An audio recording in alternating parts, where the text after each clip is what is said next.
Consciousness is spiritual. It's housed in and affected by a brain that's physical, but until we acknowledge the spiritual side, our efforts to understand consciousness will never really get us where we want to go. We need to understand how the two are linked. Not that we're not making amazing progress on the physical side. Research on this front has developed in step with advances in instrumentation and technology. Neuroscientists today are still making major discoveries and shifting our whole sense of how the brain works and facilitates consciousness. In 2019, Yale University announced groundbreaking new technology for imaging brain activity. And then there's the Big Brain Research Project, where scientists in 2013 completed the first openly accessible microscopic resolution 3D model of the human brain. That's cool. This year, in June of 2020, the Human Brain Project entered its final phase, making unparalleled advances in understanding the brain's role in consciousness.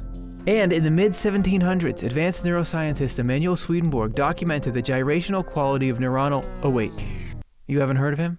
That's right. Swedenborg was a neuroscientist before that was a field of study, and it's well documented that he made unparalleled insights into the working of the brain 100+ years before similar discoveries confirmed his early insights. But in his case, he was observing the brain from a spiritual perspective, as well as a natural one. He emphasized that we need to acknowledge the spiritual level of the brain too, and without it, we'll forever be missing half the equation of consciousness. Through his spiritual experiences, he was able to recognize how the human brain is shaped in the pattern of heaven itself. He witnessed how thoughts and feelings, although they exist in the spiritual world, make one with the activity in our brain and from there affect our whole bodies. And this is through correspondence. Brain activity is the best seat in the house for witnessing correspondence in action. Our brains are amazing, or they're not. One minute we're kind and think clearly, the next we've been triggered and we're flooded by intense negative emotions that cloud our thinking and drive us to do things we may normally not want to do.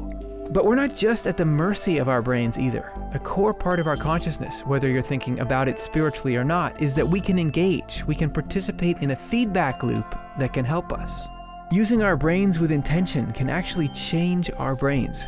One basic biofeedback tool we can all use for affecting our mental state is our breath through mindfulness meditation. Research shows breathing techniques and mindfulness meditation help our bodies and impact the actual size of structures in our brains. But Swedenborg witnessed the spiritual basis for this too. With an intention and some knowledge, we can positively affect our spiritual state. To learn about the phenomenon of correspondences and the role they play in connecting the physical and spiritual worlds, see our show, There is a Science to Your Connection to Heaven. But watch the full episode here to learn about Swedenborg, the spiritual neuroscientist, the correspondence of the brain in particular, and how you can use your consciousness to connect to heaven.